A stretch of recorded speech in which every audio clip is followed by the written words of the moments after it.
Welcome back to the live stream. Today we're going to be talking about something we see in the economic textbooks, marginal costs rising. But Steve Keen is here today to say otherwise. We're going to dig in deep to this one. It's going to be fun. Stay tuned.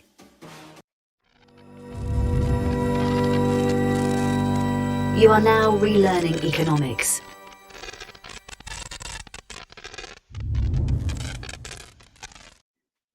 Welcome back to the live stream. Make sure you hit the like button, comment, and subscribe. Hit the notification bell. It helps out the channel a lot. Say hello in the chat. We are covering what turned out to be, well, if you're on X, Twitter, a controversial tweet that Steve Keen put out saying that marginal costs actually decline. And there's nuance to this. And there was pushback, especially from those folks from the University of Chicago. They really like econometrics there, and they really love their textbooks, diagrams. And while I pushed back, they outnumbered me quite a bit, and they outnumber Steve. They outnumber, heterodox figures in general. And they're, of course, part of the wider community of mainstream economics. So they're a hard bunch to push back against, but I tried, put a valiant effort in anyways. But we're going to get into this. We're going to bring on the guys right now. We got Mike. Let's bring on Mike first. I'm going to get this in order. So there's Mike. Hey, Mike, we got you. Yeah. Now I'm doing this right. How you doing, Mike? Doing well. We're on fall break right now, so I get to be with you for the whole 2 hours today. Oh, that is a very special 2 hours then, indeed. Let's bring on Steve. Steve? Hey guys, how you doing, buddy? I'm enjoying. Ready to fry a few more neoclassicals. They're going to try to fry my brain. I'll return the favor. We got the big frying pan out today. Yeah, hit him over the head with it. That's the way to go. Yeah. Mike's already lost his background. He's gone to something more traditional. Yeah. So much for the pool. Yeah. So, anyways, let's kind of get right into this. Let's not waste any time. I think I'll start off slow just so we kind of work into this. And so we're going to talk about assumptions first and why economists, in the field of economics in generally really resists, changing those assumptions, even though the data, the empirical data itself is saying other words. I'll let Mike or Steve kind of jump in and just handle why that's a phenomenon in economics, at least from the perspective that I look at it from. Well, there's probably a whole bunch of reasons. Let me try and throw a few of them out there. First of all, economists, or traditionally trained neoclassical economists, regard themselves as the physicists of the social science. So they like clean, closed form models that are elegant and simple and represent economic laws that hold at any place and any time. So, you can't have very detailed sort of case study models, descriptions of actual economic events and systems and institutions and what have you, because now you don't have a simple law or set of laws that hold over time and space. So that's the first thing. I think they like that. Secondly, the economics profession is path dependent, and that is you're taught a certain system and you're taught how to succeed in the profession, and you do that. It doesn't matter if you agree with it or not. You do that to proceed in the profession, get promoted and what have you. And of course, when you've built your career a certain way, you're not about to change. There's too many articles and books and what have you, lectures, PowerPoint slides and so forth that you've, cast your lot with. And the people who control the profession, that control the journals and whatever, are cut from that same cloth. They control everything. And so nobody's going to change. If you try and change, you're going to be slapped down. You're not going to gain access to the best journals, best meaning as ranked by the profession. Not going to be in hired at the most prestigious universities and what have you. So I think it's a age-old, closed, elegant system, if you will, the physics of the social sciences that you're trained in, your professors were trained in, their professors are trained in, you're kind of locked in.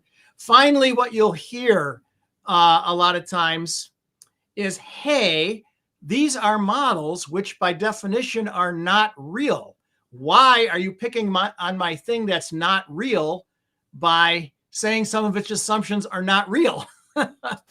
The models are useful. They predict, they're directionally correct. And we're not talking about individual household members or individual managers. We're talking about the micro level, individual households or the household sector and the individual firms, not individual managers. And it's at least directionally correct.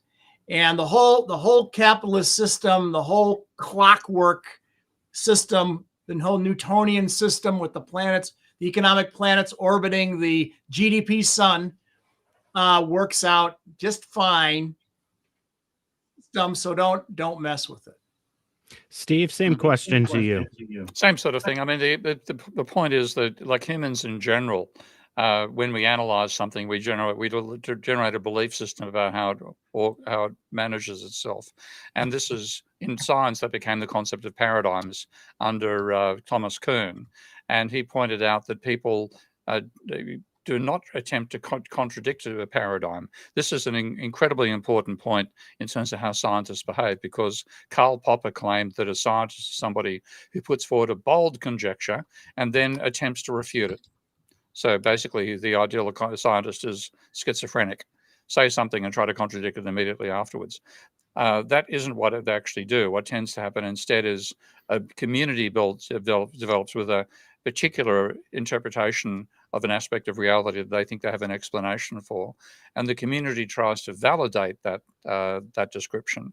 And then what will happen, because the description, this is partly where we agree with neoclassicals on one point, all models are useful. No model is true. All models are useful.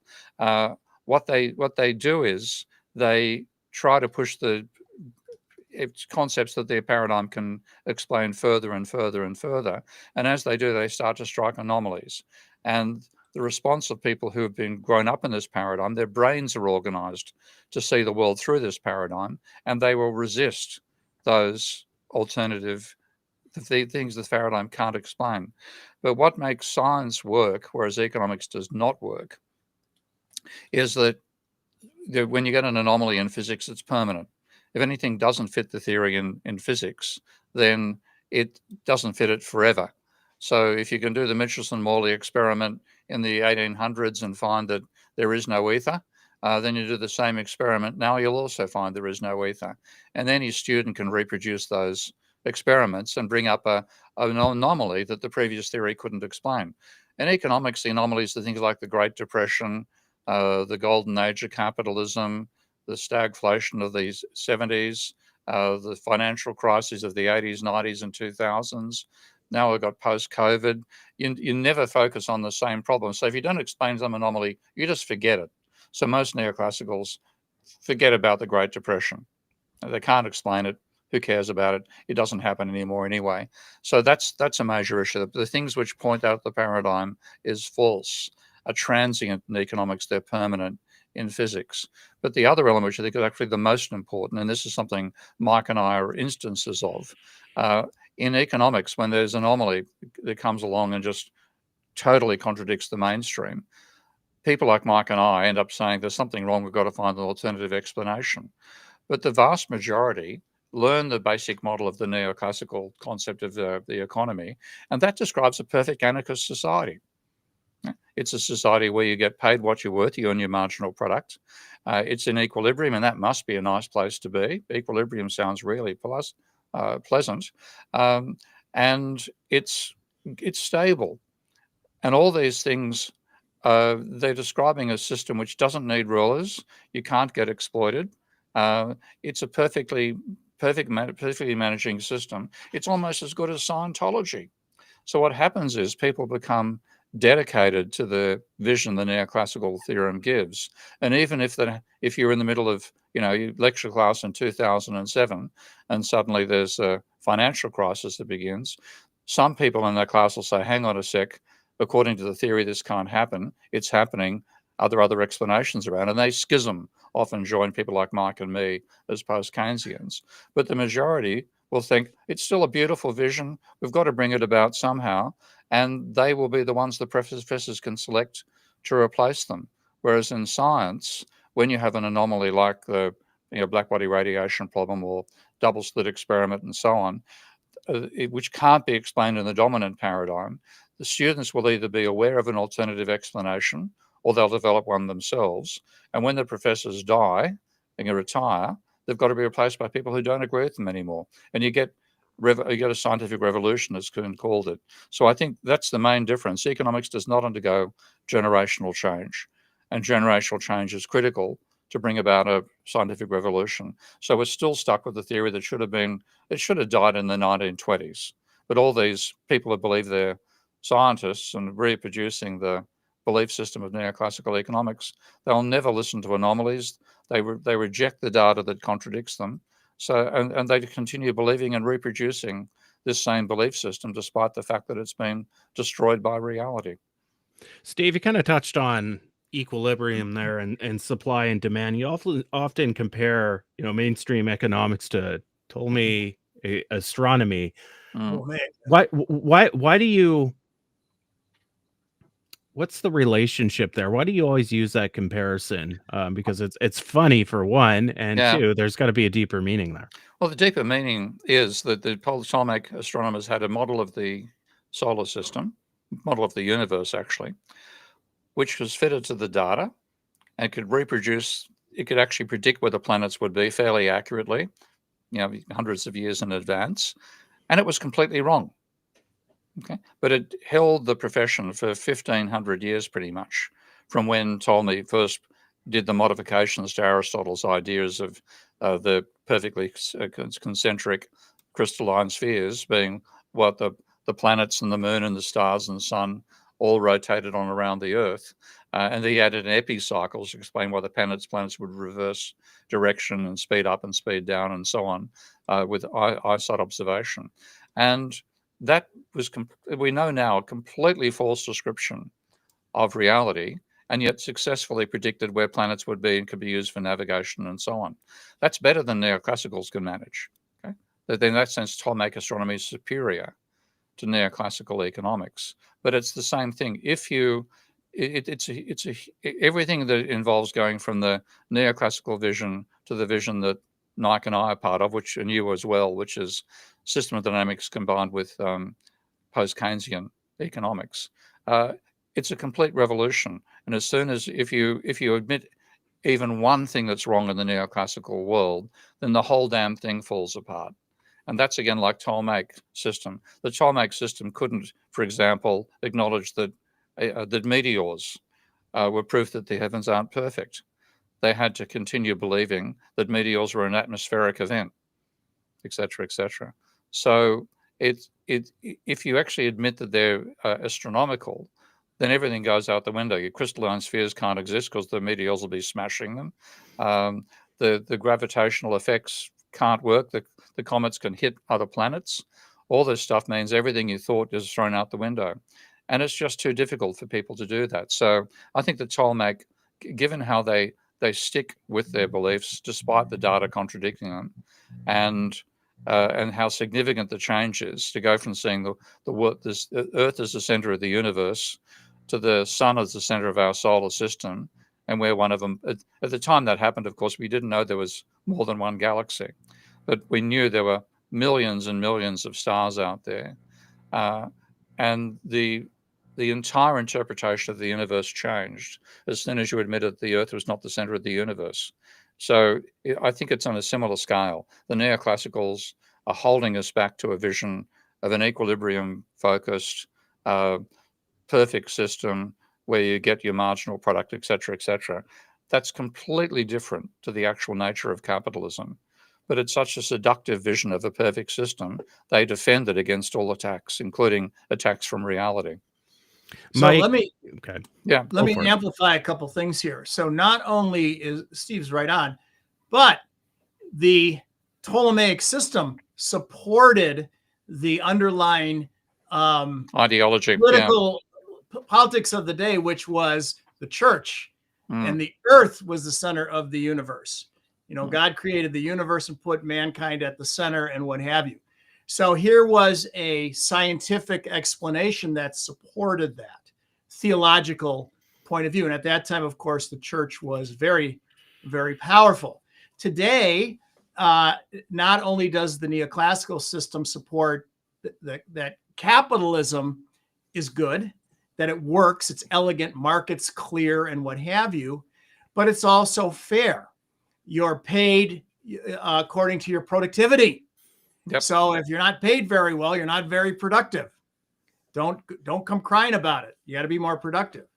And if you think about it, when all of this neoclassical machinery was coming into its own in the 20th century, you had the Russian Revolution, then of course the World Wars, and then the Cold War.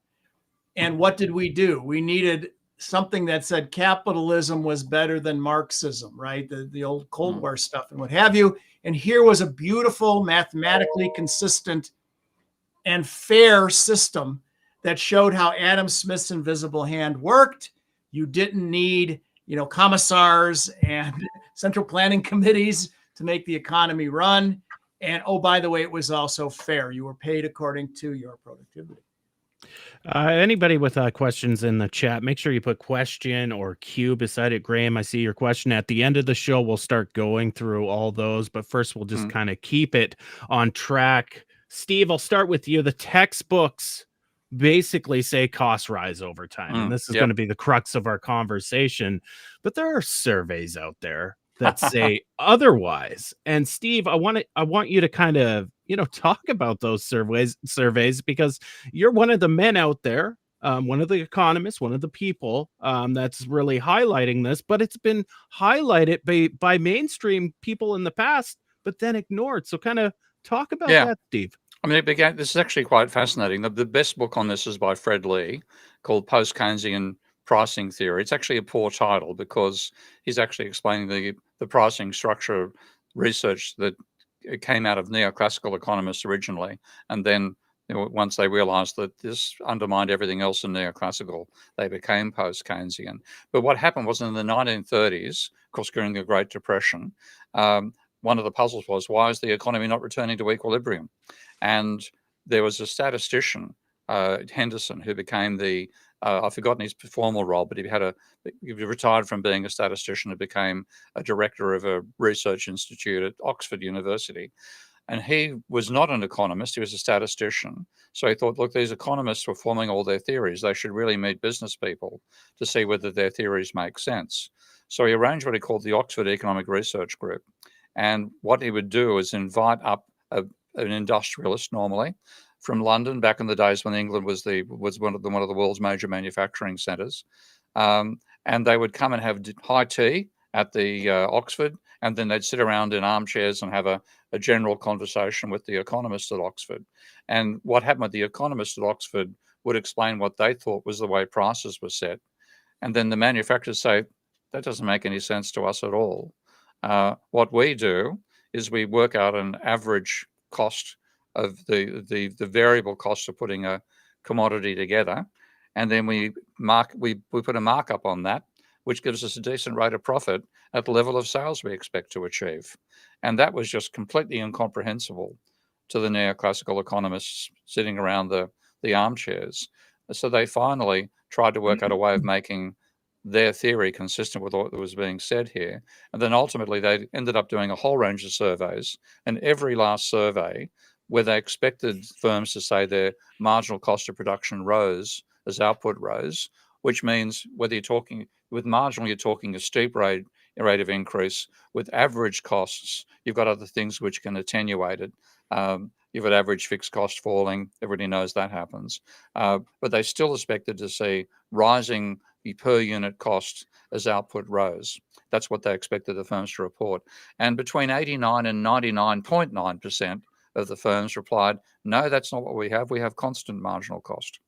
And so the struggle was neoclassicals just couldn't understand. This didn't make sense. And like we had a little reaction, which you and I had on Twitter recently, where one of the neoclassicals who replied to me said, "Oh, if Keynes right and the firms have constant marginal cost, then why isn't there one car company producing all the cars in the world?" And the reason is because, mate, you're assuming homogeneous products. That's no such thing. Cars are diversified. There's a huge variety of cars out there. The market is fragmented and segmented. The products are differentiated.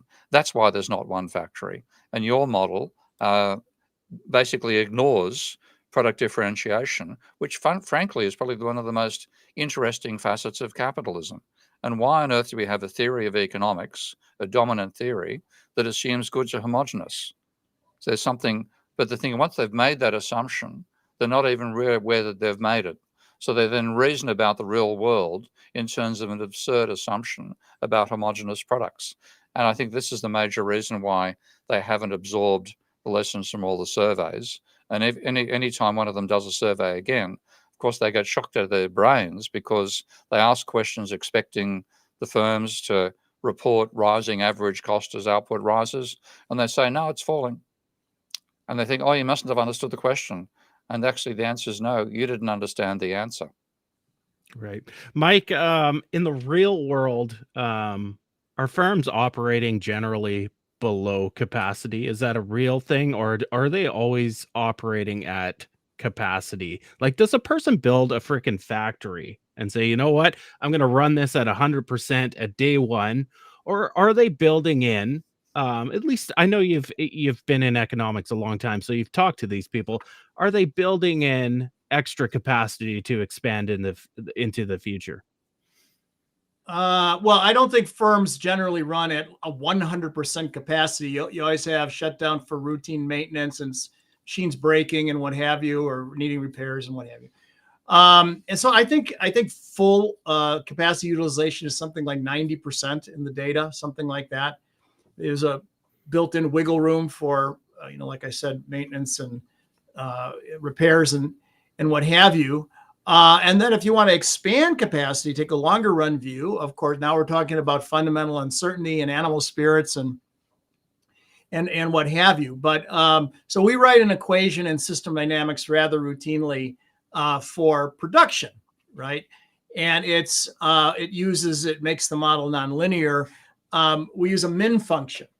And we say, give me the minimum of the demand of the orders I have for my product and the capacity I have to make my widgets, my product.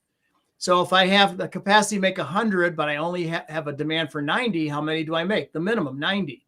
If I have a capacity to make 90, but I have a demand for 100, I can only make 90. You always take the minimum of the two.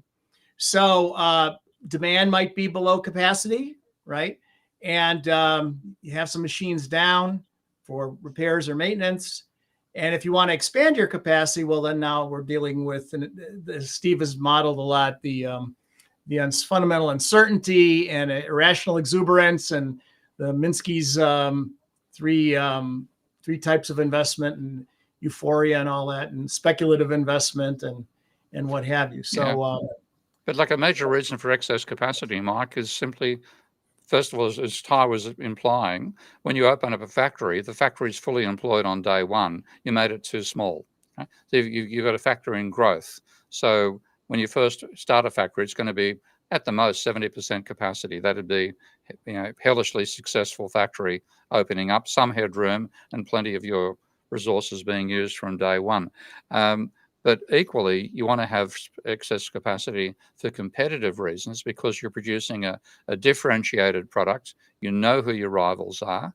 If one of the rivals stuffs up, or if you come up with a new innovation which makes your product that much more attractive than theirs, you take sales away from them. And you've got to have spare capacity to be able to do that. So spare capacity is built in by growth, and it's built in by the competitive pressures under firms to be able to respond to opportunities in the marketplace, which they can't do if they have fully employed resources. So this is why it's such a farce to say firms are constrained by rising marginal cost. They get a great advantage. Their costs fall. If they get more sales, they make more profit per unit, and they sell more units as well. So it's a double whammy in their favor. But if you try to bring that into the neoclassical model, everything falls apart because you cannot make price equal marginal cost, or even marginal revenue equal marginal cost. There's a huge gap between the two. And if you say they never equal each other, then all the equilibrium conditions fail. So neoclassicals don't want to know this literature because they've got to think about production being done under non-equilibrium conditions. And that destroys their entire foundation of arguing that, in the dynamic stochastic general equilibrium models, they'll have one group of firms that set price equal to marginal cost. That's the flex price section, and they'll have a fixed price system where the firms set marginal cost equal to marginal revenue. If you say neither of those are true in the real world, the foundation for their model just collapses. So they don't want to know about the real world. Let's talk about the man himself, Alan Blinder. So I only know, but I'm going to be honest here. I never even heard of the frickin' guy until you brought him up, Steve. Yeah. In this, the whole topic of declining costs over time a few years ago. So to me, he's just another mainstream economist, but you took some interest in him.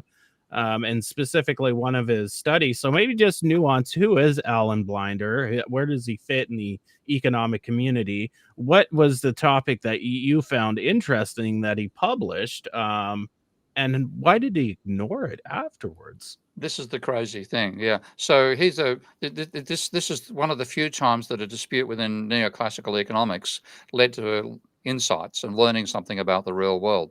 Because, as you mentioned, the original the predecessor to dynamic stochastic general equilibrium models were new Keynesian, what they call they call themselves neoclassicals, and they call the models real business cycle models. And in those models, everything was in equilibrium, including during the Great Depression. So the real business cycle explanation for the Great Depression is that there was some change to labor conditions that meant workers decided to work less. That's literally the explanation. You can find that from a paper from Prescott in 1990. Well, now that was just too extreme for standard neoclassicals. They said we can't imagine things were in equilibrium during the Great Depression. It wasn't a voluntary decision by workers not to work. They couldn't get jobs. So we need to have some explanation to why the market doesn't adjust instantly. And their explanation was there are parts of the economy which work in perfect competition, which is the neoclassical ideal, and they set price equal to marginal cost. But you then have another sector of the economy where they are monopolies to some extent, monopolistic, or they've got some price control, and they set price equal to marginal cost. And then what you get is that causes a bit of rigidity in how fast prices adjust. So consequently, a lot of prices, including the price of labor, don't adjust fast enough to clear markets. And while you're in that period where you're not clearing markets, then you have involuntary unemployment. And that's their explanation for events like the Great Depression.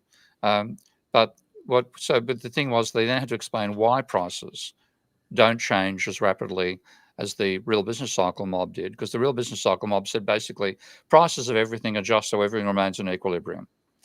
And the new Keynes is saying, well, they don't adjust that quickly. So there's some parts that aren't in equilibrium, and that's why we have disequilibrium events like involuntary unemployment. So what Blinder decided to do was say, well, our new Keynesian mob argue that there's price rigidity. The new classicals say prices are perfectly flexible. We know we're right and they're wrong. The question is, why are we right? So let's go and ask firms how they set prices. And then we ask them how they set prices. We'll find out why prices are rigid. Now, they also asked a range of questions just to get data on what did the firm produce and what its cost structures were and so on. And there, Blinder expected to get the same old neoclassical answers of rising marginal cost. And he interviewed, because Blinder was such an influential economist, he was, at the time he did this survey, he was vice president of the American Economic Association and vice chairman of the Federal Reserve. So he's sort of second rung, almost the status of Ben Bernanke or that level. So highly regarded, very central. Got a large amount of money to do the survey, and he actually interviewed 200 firms in the northeastern quadrant of the states, around where you live, Mike, that part of the world. And the 200 firms he worked at were responsible for more than 7% of America's non-farm GDP. It's an absolutely gigantic survey. Now, and they asked questions face to face, so it wasn't it was a real intense survey process. And when they asked them what their cost structure were, they reported 41% reported constant 41% reported declining marginal costs, 49% reported falling marginal costs, and only about 11% said they had rising marginal cost. So that was a huge shock to Blinder, and he wrote it up in a book called Asking About Prices. And to me, if I had to, he didn't understand. He was shocked by his own results. He thought maybe they didn't understand the questions. That's the usual thing that a neoclassical says when they find that systems aren't the way that they assume they are. But he finally wrote to say that the picture they got from the firms paints a very different picture of an average firm than what is immortalized in our textbooks. And you'd think that having seen the data, he'd change his mind. And he did. He went fucking crazy in the sense that he finally said in his own textbook, he just reproduced the standard neoclassical stuff of rising marginal cost, ignored his own research. And when it came to trying to explain diminishing marginal productivity, which is the foundation of rising marginal cost, he actually stuffed the answer. He stuffed up what it was. And any student who used what Alan Blinder told them was the nature of diminishing marginal productivity and used those ideas in an answer for, say, textbook, a course using Mankiw's textbook, would have been failed. So to me, it's a real case of pathos. Here's a neoclassical who finds out that the pricing system is very different to what he thought it was. And and he knows that's the case, but it means if he's actually going to respond to it properly, he's got to go through the emotional process of ceasing to be a neoclassical economist. He couldn't bring himself to do it, so he ended up forgetting his own research, and his own textbook, published in 2010, that's the last one I've got a copy of, 12 years after he published research contradicting it, does not even quote his own research. So. Mike, is there anything you want to add on to what Steve just said? Color it up a little bit. I know you. Yeah. Okay, go for it. Well, again, how do economists explain things? The way I was taught, scientific methodology, economic methodology in graduate school was that you have roughly, and I'm going to oversimplify egregiously here, so anybody who is a student of the philosophy of science will probably be cringing, but here goes anyway. Roughly, you can divide the world into those who follow Descartes and those who follow Hume, those who explain things with deductive logic and those who explain things with inductive logic. So Descartes used deductive logic. You start with the mind, a logical presentation. Your observations can be misleading, optical illusions, and what have you. So you start with a logical theory. Today, we'd make it mathematical. And then you derive a testable hypothesis. And then and only then do you look at the real world, which typically means in economics, you get numbers. You don't have, written information and mental information of experts is not considered data. It's numbers. And then you torture the numbers with econometrics and you see whether or not the data, the real world, confirms the theory. And then if it doesn't, is your theory wrong or is the data wrong or the econometric technique wrong or what have you? Now we get into cognitive dissonance and all that. Hume, on the other hand, said, no, that's not how you should go about your business. Not deductive logic, but inductive. You start with the real world and you are a detective. You're a physician. You're presented with a problem, a sick person, a crime scene, and you try to figure out what happened. You take clues and assemble them together into a coherent explanation. If you find commonalities of different crime scenes, different patients, those become real typologies or generic structures. And if there's any commonalities there. Those are principles of systems. So you use principles of systems and generic structures when you go to your next crime scene or you see your next patient. You're not going in with a completely blank slate, but you're starting with the real world.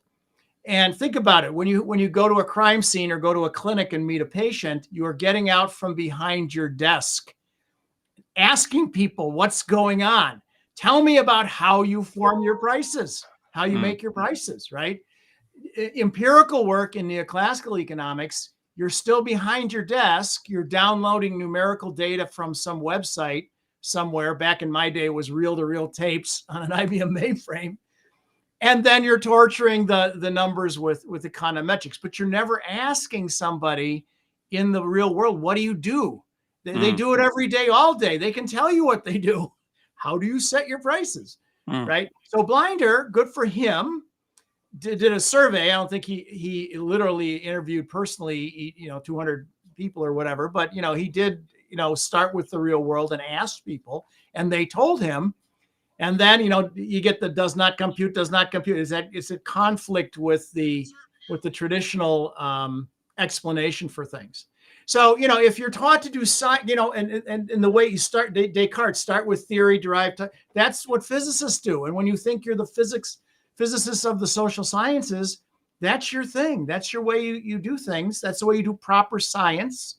And the other way is just case studies, non-rigorous, whatever the disparaging remarks can be made, and that is that. So again, when you're taught to, and not only are you taught to do the Descartesian way in most economics departments, you learn very quickly in the profession. That's how you get ahead. You are not going to get ahead if you're Steve or me doing. There's a limited journals that'll publish your work, limited universities who will hire you. I got hired at my university because we're a polytechnic, and there's like the engineers and scientists are like, oh yeah, socials, there's some over there in the corner doing who knows what. They don't care. They have no idea. They don't care. So I slipped in under the radar simply because the people running the place have no clue about the social sciences. But in a more liberal arts oriented university or other institution, lots of luck. So everybody, if you got questions, we will answer them at the end of the live stream. Make sure you put question or Q in front of your comment. That way we know it's a question directed at us. We talked about it a little bit, both of you kind of in your responses. We talked about prices, and I want to know, are prices derived from, marginal costs, or are they more of a market share markup thing? And either or, whatever your response is, or maybe a combination of both or something else, kind of describe why you lean that way. Steve, you can go first. Yeah, well, marginal cost has fuck all to do with pricing. Now, let's get that on the ground, and this will annoy a few Reddit neoclassical members there straight away. Because when you take a look at the cost structure of firms and how they set prices, and they do both, they both work out the cost structure and they set prices. Marginal cost never gets anywhere near price. There's a huge gap between the two. And basically what happens is a firm comes up with a new product, an idea of a new product. They build a prototype. They work out the per unit cost of building that prototype. And then they've got a cost level. And they then say, okay, that's going to be our cost of production, variable cost of production. What markup can we put on it to get a price? And the markup will affect what are other people doing with a similar product? What's the standard markup in our industry? Is our product better or worse in quality terms than the others? What do we think we can get away with? And then also, how large is the market segment we're selling into? How many customers can we expect per year? You put all that together and you get a target level of output.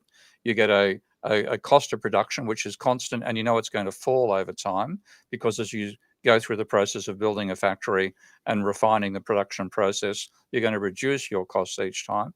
You make a factory that is much larger than your target output level, because you need, first of all, to meet your target, and secondly, have room for expansion. And so therefore what you have is constantly falling fixed costs per unit, a constant variable cost, a price which is a markup on that variable cost, and you have a target level of output which is greater than the price, the quantity combined with the cost structure means you make a profit if you hit your target level of output. And if you sell more than the target, so you manage to take sales away from rivals, you actually get a higher volume of quantity, obviously, but you also get a higher markup per sale in terms of the total cost, because as you increase your sales, you reduce your fixed cost per unit, and that reduction in fixed cost per unit is totally transferred into an increase in profit per unit. So that's the real world. Firms have constant marginal cost, constant or falling. Prices set well above marginal cost, never equals the two. You compete in a market with differentiated products, and you don't compete by changing your prices. You compete by changing your product. And so product innovation is the driving force in innovation in capitalism. And what comes out of that is not an equilibrium theory, which is what the neoclassicals give you. It's an evolutionary theory, which is what the real world gives you. Because like if you imagine producing a 1950s car today and trying to sell it, that'd be real fun, wouldn't it? Cars evolve and change over time, and that's the main defense of capitalism, that it leads to a high rate of innovation than other social systems. We have a theory of the firm which doesn't even know how innovation can come about and presumes everything is homogenous, which is a complete distortion of the real world. Mike, do you agree with Steve? Anything you want to add on? Yeah, well, I think going back to Steve mentioned Fred Lee earlier. One of Fred's heroes from back in the day was an economist by the name of Gardner Means. And just a quick biography about the guy. Interesting cat. He was a World War I pilot, you know, the Red Baron, Eddie Rickenbacker and all that. And after World War I was over, he signed on with an aid agency to provide help to orphans in the country of Turkey, because he was a pilot. He could fly in supplies and whatever. So he worked for several years helping orphanages there. And among the things that he did was to start little small businesses and training for the orphans so they could support themselves, including making like stuff out of wool, because there was a lot of sheep, hats and sweaters and stuff like that. When he finished doing that in the 1920s, he came back to the States and he enrolled in the Lowell Textile School in Lowell, Massachusetts, about an hour from me, maybe less, 45 minutes from me. Apparently, back at that time, 1920s, that was the place to study textile manufacturing. So he learned textile manufacturing, helping the orphans make woolen stuff. And he started his own blanket company. And he's running his blanket company in the 1920s. And he says, I really got to learn more about business. So he enrolled in the local university's econ department, Harvard. At that time, there was no macro versus micro. There was just economics. And the story is that he was in economics class one day. I guess we'd call it micro today. And they're going through revenue, marginal cost, and all that stuff. And his hand goes up and he says, "Hey, I run a business. That's wrong. We don't do that." And of course, the professors are like, harumph, sit down, go to your corner, stop talking. Well, he came to the attention of a professor of law named Adolph Burl at Columbia University, who wanted to do a study of the structure of American industry at the time. And he heard about, I don't know how he heard about, but he heard about Gardner Means, and he said, "Hey, do you want to help me?" So they studied American industry and pricing, and they divided the world into two kinds of firms: price makers and price takers. The price makers, as Steve elegantly described before, manipulate markups. So they compute their cost of making a widget, and then they mark it up. If they have too much inventory, let's say, they have a sale, they reduce the markup. If they have too little, they raise it, and so forth. If they want to compete against their competitor for market share on price, they reduce it, and so forth. If you're a price taker, that's just basically commodities. So agricultural commodities, right? You're told, I'm from Wisconsin, the dairy state. Half of my high school class was dairy farm kids. You didn't want to ever wrestle. I was a wrestler in high school. You never want to wrestle a farm guy, because they are strong in every direction. They don't lift weights. They bale They lift hay and cows. stuff. They lift and throw Oh, cows. Yeah. hell yeah. You can't move a farm kid. Anyway, but And I you're knew a a bloody little bit judo about, man, so you'd know. yeah. But they said, we the price of milk is what it is. We're told we can sell as much as we want at that price. And whether, it's chickens, cattle, pigs, and whatever.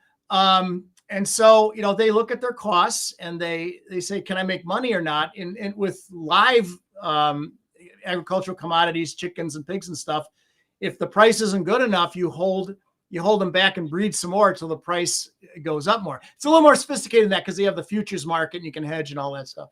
Now, other commodity markets, whether it's gold or copper or oil or something, I'm not entirely sure. It's quite the same way as agricultural. So there are situations where you're a price taker and you're looking at your cost versus price. You're not setting price. But most of American industry, the big companies, the ones that employ a lot of folks, are price makers, and it's all related to the manipulating the markup. And by the way, means the story is that I've read, I wasn't there, I'm not that old, but when he finished the study with Adolf Berle, he returned to Harvard to complete his dissertation. The story is that he put in stuff about markup pricing and all that into the dissertation, and Harvard's econ department said, you have two choices. Take it out and you can have your PhD, or leave it in and you're not getting your PhD. So he had to remove the stuff that contradicted the neoclassical story. But then apparently he was brought into the FDR administration and was part of the New Deal and all that, and did a lot of pricing work from that point forward. I don't think he was ever a university professor, but he wrote a lot and worked for the government. So Steve is spot on, and look what happened in that situation when there was something that contradicted the standard story. Yeah, young guy, take it out, or it didn't matter if it was right or not. You were challenging the orthodoxy, the people who controlled the system, who had made their bones with the other explanation for things. So too bad, how sad. You got take it out, or too bad, you're no PhD. yeah. I was looking at a Kalecki quote, Mike, when you were saying about how firms change markups, and because I'm not a big micro guy, I don't believe in micro foundations to look at macroeconomics. But anyways, he said, generally speaking, changes in prices of finished goods are cost determined, while changes in prices of raw materials, inclusive of primary foodstuffs, are demand determined. Was that kind of what you were saying there, Mike? Yeah, pretty much. I guess so, yeah. And I'm not going to contradict a fellow Polish economist. So. It sounds, I like the quote. I've posted it myself, and it makes intuitive sense to me, but I have to, stress that I'm not a micro guy. So I'm kind of drifting in the wind listening to you guys here. So I'm learning as we go. Steve, were you going to say something? Well, it's fascinating how much real world people coming into economics ended up becoming post-Keynesians, not because they chose to be a follower of Keynes. They just couldn't stand the neoclassical mob who wouldn't listen to them. So I didn't know that Gardner story, mate. It was very fascinating to learn the details of his story. If you can send me any references where I can look at further, I'd like to do that. But there's also a guy called Fred Lee wrote a lot about it. So I must be probably inside his post-Keynesian pricing theory book, I imagine. I can't remember where I read it, but I'll send you some stuff. Yeah. Thanks, mate. Yeah. Also, the same thing as Eitman and Guthrie, and they were similar situation. I can't recall as well as you recalled Gardner Means there, but he was also an industrialist who was doing a economics degree at a university and said, "Hang on a second, that's not how my firm works." And then he took over the teaching, and as part of this, he said, "Look, I've got to prove to you lot that this isn't how real firms actually operate." So he and Guthrie together did a survey in the early 1950s, I think. They surveyed 1,000 firms. They got 334 responses, which is extremely high response rate. And they asked both firm managers, managing director, but also product managers to answer questions about the shape of the average cost curve. And they gave them nicely illustrated drawings with explanations of what the logic was. And one of the drawings was, of course, the neoclassical textbook. The total number of companies that chose the neoclassical textbook drawing out of 334 was 1. And the same for the product managers, 0. So the answer was that one in 334 firm managers thought they had the textbook version, and 0 out of 1,000 product managers thought they had the textbook version. And that was the fascinating thing about this is it was published in the American Economic Review. So this stuff used to turn up in the mainstream journals. They weren't as rabid and rigid as they are now. Now, Milton Friedman's famous methodology paper, the methodology of positive economics, was actually inspired by those papers because he wanted to tell people don't bother reading them. He said, asking a manufacturer what their cost structure is like asking a billboard player, how do you sink a billiard ball, pardon me. Pool player. Yeah. And a pool player. And they'll say, oh, a rubber rabbit's foot. And that's not going to tell you anything about how they actually do it.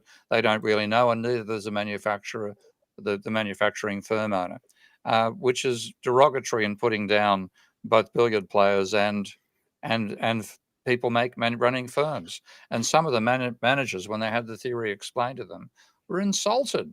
You said, you think we run our firms that inefficiently? Like, I've got to get, and when you read how the neoclassicals explain it, their explanations comes from diminishing marginal productivity. And the idea is that there's some ideal ratio of variable inputs to fixed inputs, and with workers to machines fundamentally. And they say, you have all this fixed capital, so you've got to use all of it. You've got 100 machines, let's say 10 machines. You've got to use all 10 of them.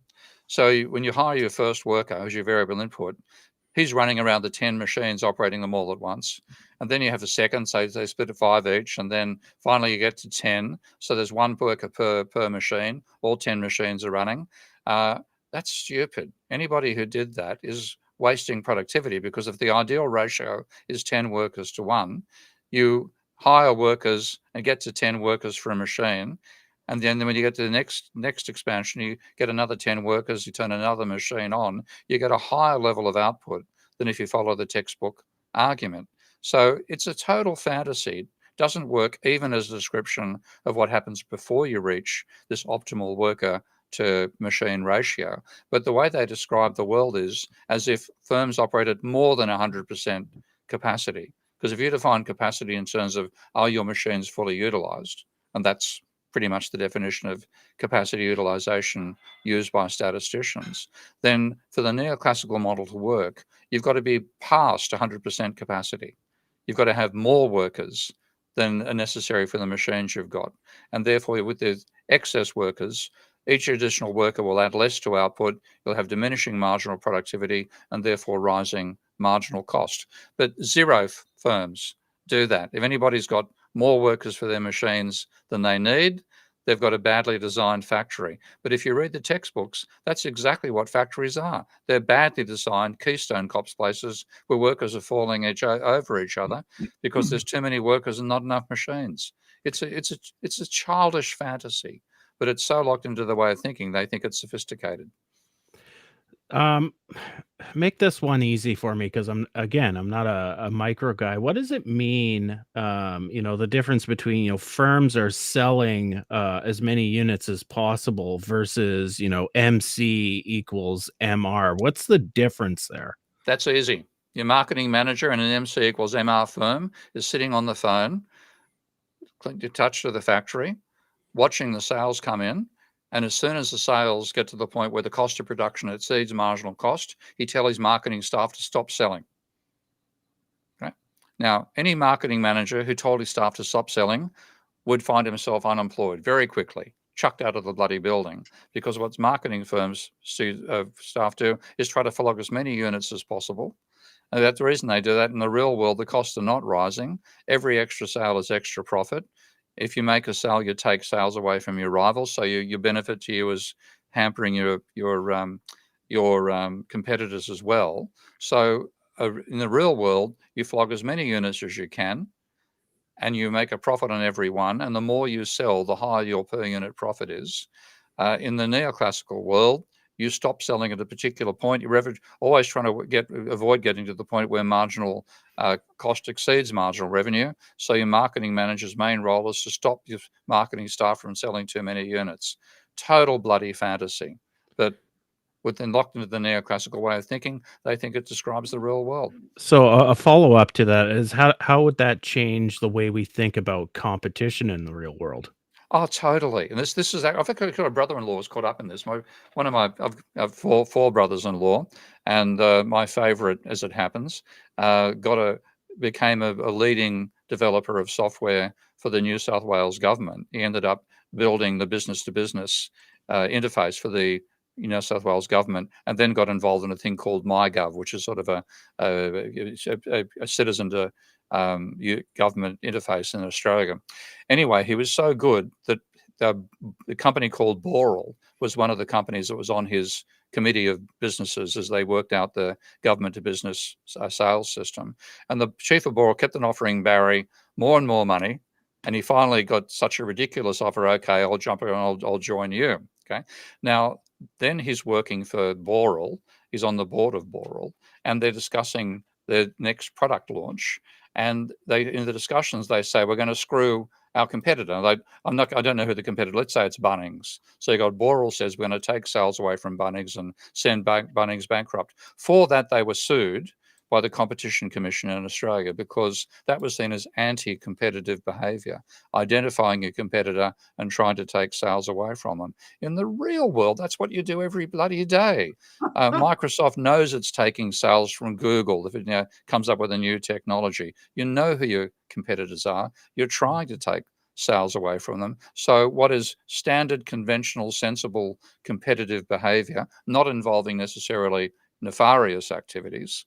You weren't going to go and blow up Bunnings factories, for example, or spread rumours about their products. That's definitely dirty behaviour in competition. But the clean behaviour of saying, we've produced a product which we reckon is going to knock them out of the water, we're going to take sales away from them, that's standard competitive behaviour, and that'll get you sued by a competition commission these days because it doesn't fit the neoclassical textbook where you're supposed to be anonymous and don't know who your competitors are. Mike, if costs are actually declining, doesn't that kind of lead to a monopolistic structure in the economy per se? If that's really, Well, because that's the pushback no. to all of this, and I kind of want your thoughts on that. Well, John Sturman and I did some modeling some years ago on this question, and we were looking at learning curves, learning by doing, and the idea, it's very interesting. The modeling is interesting where if you would, we had three firms, each producing an identical version of whatever the thing was. So the products weren't differentiated like cars in our earlier example. Yeah. And there was some noise in there. So each firm sales was a little bit above or below based on the random variant. They all started with a third of the market, a third. And in the model, as you made more sales, you learned to make the product more efficiently. You lowered your costs and therefore lowered your price and therefore could capture more market share. The three firms in the model were only competing on price, not on anything else. Yeah. And also in the model, we jazzed it up a little bit where you could learn by doing, as I just described. That's an old Kenneth Arrow idea, right? Or you could appropriate knowledge from your two competitors, meaning you could reverse engineer one of their versions of the product. You could hire somebody away with knowledge. But the bigger your market share, the more you could protect your IP or whatever you want to say, your corporate advantage. And when you ran the model with equal learning curve parameters, different firms won, but the model kind of oscillated. So this firm was winning and that firm was winning. And there was no particular advantage.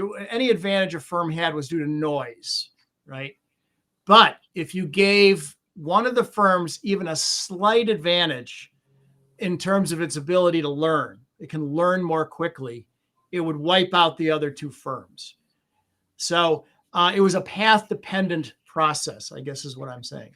So gaining and exploiting an advantage to get you ahead of your competitors, whether it's through patents or network effects or some sort of special sauce, the recipe for Coke or whatever it is, can lead to monopoly. I guess let's call it monopolistic advantage, right? And in the United States, and I know in Europe at some point that's going to trigger antitrust interest, and you start to get court cases and what have you. So, of course, firms would like, as Warren Buffett and Charlie Munger would say, a moat, right? Something that would give them a, if not a permanent, a semi-permanent advantage in the marketplace. And that's where you wanted to, of course, invest your money. And it, of course, is not the pure competition model at all. But also, I mean, you've got a model there where you're all competing with producing identical products. The real world is differentiated products. And this is what neoclassicals don't even realize, that they've been hit with a bait and switch mentally by saying, let's assume homogeneous products.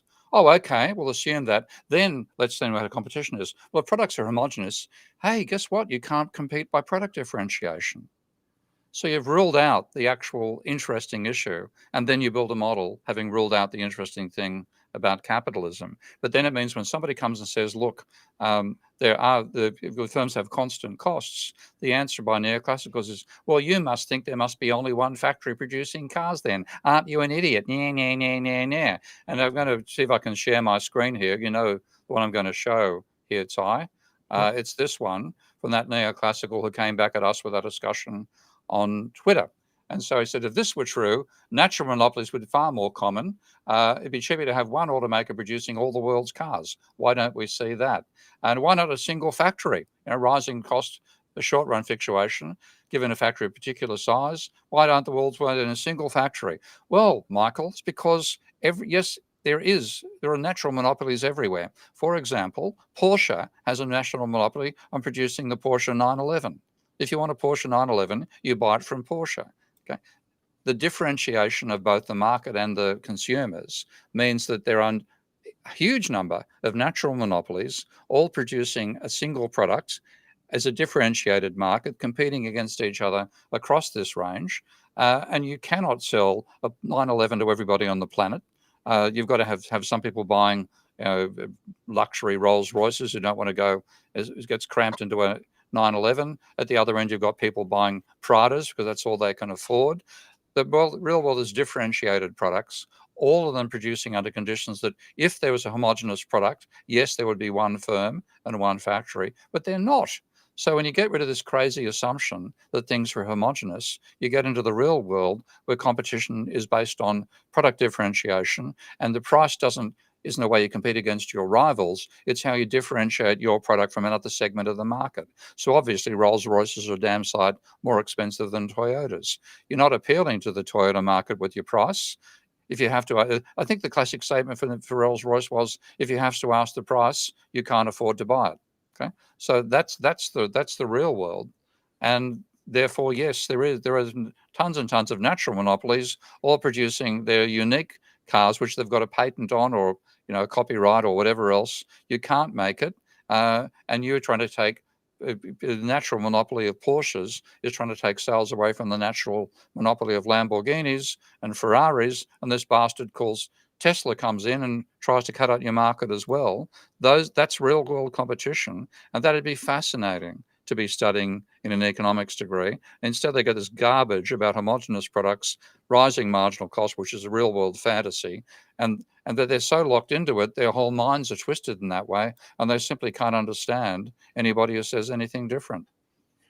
So, in the world of physics, and I'm not a physicist and I don't play one on TV either, but I do have lunch with one quite frequently. Oh, yeah. What you'll do when you're studying, I think it's called classical mechanics, if I remember correctly from back in the day, is at some point they'll say, assume a frictionless surface. No, you got it wrong. Assume a spherical cow. That's the actual joke. Anyway. But so what they're getting you to, push a block, add a force to a block and push it and see how far it goes. And it's a sandpaper surface, it's a steel surface, it's a plastic. Now, if the surface were frictionless, what would happen given this force? Now, the physicists say we're not claiming there is such a thing, at least nowhere we're familiar, but it's a useful thought experiment. What if there was no friction? Now, what we do a lot of times, not always, but a lot of times in system dynamics, when we're doing economic modeling, we can show that a neoclassical function of some sort is a special case of what we're doing.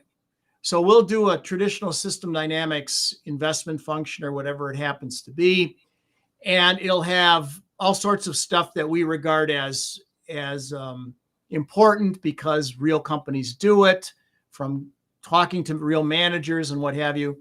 And then you say, all right, if we say, what do the neoclassicals say, is how do we compare the two? And you say, well, if we take all these things what we're doing here and relax half of them and do this, that, and the other, we can, it defaults to this neoclassical function, the frictionless surface. It's a special case, if you will. I think that's kind of interesting to do. Like, well, what in the neoclassical case, what would it look like? And now when we do it our way, what does it look like? And it's, of course, much more sophisticated and more realistic. Just some examples of that. Peter Senge, who's probably best known for writing the book, The Fifth Discipline, his doctoral dissertation was the System Dynamics National Model Investment Function. And he showed how Dale Jorgensen's neoclassical investment function was essentially a special case. Khalid Saeed, my colleague at WPI, did a model of the formal and informal sectors in Pakistan. He's Pakistani by heritage. And he first showed the neoclassical assumptions, or how a neoclassical would do it. And you see equilibrium, there's a shock, it returns right to equilibrium. And then he says, all right, I'm from Pakistan, let me show you how this doesn't work. And he starts relaxing the assumptions. And at the end, he gets a model that mimics the real data and what have you. And then finally, Ali Mashieki, Iranian guy, who very famous SD guy, worked with some students and presented a micro world of some sort, but they start with the basic neoclassical supply and demand. And what does it look like in system dynamics? And as you might imagine, it's terribly simple, but it mimics all the neoclassical stuff. And they start to say, what's wrong here? And they start adding to it. And then pretty soon you get something that's very different in behavior and in assumptions and what have you. I actually, one final point is what I do when I teach the kids macro. I'll take a Keynesian cross model, which is the standard, stuff that's taught all over the place. And I'll say, what if we made this thing dynamic? It'll be exactly the same, just a dynamic version of it. And we do. And, you start at this equilibrium and you land here. It's exactly mathematically the same and what have you. And you say, hey, look at that smooth transition. It just went from here to here. Let's say GDP, C plus I plus G plus I, it just went from here to here. So why have dynamics? That's what the comparative static analysis is. Here's your equilibrium before, your equilibrium after. The path doesn't matter, just smoothly move from. Hence, there's no need to worry about dynamic modeling and whatever. But then you ask the class a question. Does anything look weird here? And you'll get somebody to say, well, isn't investment a flow? And if it's a flow, where's it supposed to flow to? A stock of capital. What if we modified the model to do that, right? And you start just asking some simple questions. Suddenly you got oscillations. It goes from this equilibrium to him, but along the way you got a business cycle. Like, well, maybe dynamic modeling has its place. And the other thing you still see is the models are still weird. The traditional models are still weird. You're looking at it and going, okay, we've replicated it, but it's still goofy. The stock of capital isn't being used for anything. For example, it's not used to make anything. But you're investing in plant and equipment to make things, and then it's not used to make. So you say these models, even though they're taught everywhere, first of all, they're static. And when you just correct the stock flow structure, different story. And then you look at it again, you're saying, these models are kind of crappy, yet they're taught everywhere. Yeah, it's you look at a lot of those models, and for system dynamicists, we're all about closing the loops, and we look at these models, and they're just open ended. Capital stock is one example; doesn't do anything, right? It's just a placeholder. Make sure you hit the like button, subscribe, hit the notification bell, leave comments. And if you have any questions, I marked a bunch of them. Just put question or Q in front of your question. We'll get to them at the end of the show. Let's look at a social aspect. You know, if marginal costs aren't rising, what does that do to the social welfare maximization bullshit that we find in Econ 101? Steve, go ahead. That's huge because one of the reasons that the model is so rigidly stuck in neoclassical minds is that it describes capitalism not just as a way to maximize profits, but also to maximize social welfare. So and this is also why they're obsessed with the model of perfect competition, because that's the only model that means that the marginal cost curve is going to be the supply curve. So what they argue is the firm maximizes profits by equating marginal cost to marginal revenue. Now, that's for maximizing the firm's profits. Now, what tells you the firm's that maximizes the firm's profits. To maximize the consumer's utility, you want to have the ratio of marginal utilities of different commodities being equal to the ratio of prices. And you can't work out what the marginal utilities are. You can work out the prices. So the price is supposed to be the signal of how much utility the consumer gets from consumption. So in the model of perfect competition, it happens that the marginal revenue of the firm is also equal to price. So in that particular case, when the firm is trying to profit maximize by equating marginal revenue to marginal cost, the consumer is trying to maximize utility by getting the ratio of marginal revenues to the ratio of prices to equal the ratio of marginal utilities. And only in perfect competition will that mean that the profit maximizing point chosen by the firm also maximizes the consumer utility. And what you get, it's hard for people to understand this because all the work in marginals obscures what the marginals are actually doing. What the marginal cost curve tells you and the marginal revenue tells you is that if marginal revenue is positive and falling, and marginal cost is positive and rising, then where the two marginals are equal, the gap between the totals will be biggest. That's why they're getting the marginal cost matters. So with the neoclassical model, you maximize social welfare by having perfect competition and firms producing to the point at which price equals marginal cost. Now, if you say that point doesn't even exist, then the welfare maximizing rules they get also disappear. They can no longer say that the capitalism maximizes social welfare. Now, they don't realize they're being ideological when they say it. They think they're making a logical statement about the real world. In fact, they're making a fantastical statement about the real world because when you look at it, firms have constant marginal cost. They set a price above that. There's a gap between the two. They'll never be equal.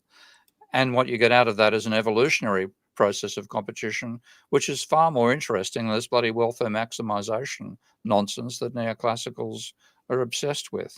So when you get rid of when you say the theory is wrong, you move from equilibrium being your focus to evolution. And what is interesting at capitalism, it's an evolutionary system. That's what we should be explaining.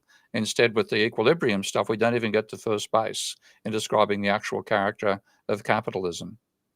Mike, I'll let you follow up, and just Graham. Mike thinks, he thinks you are on fire tonight. The smoke alarms are going off at Mike's house. Oh yeah, Mike, kind of give a follow up to what Steve just said. Yeah, what leaps to mind on this topic is the Cambridge Capital controversy. Yeah. So these things lasted for at least 20 years, 1950s to the early 1970s. Jeff Harcourt, before he died, said, those MIT bastards think it's over. It's not over. So is it settled or not? It depends on to whom you are speaking. But basically, Sir Roy Harrod created sort of the first generalization of Keynes's general theory. At least that's what he's trying to do. He created this growth model allegedly had a trend and a cycle.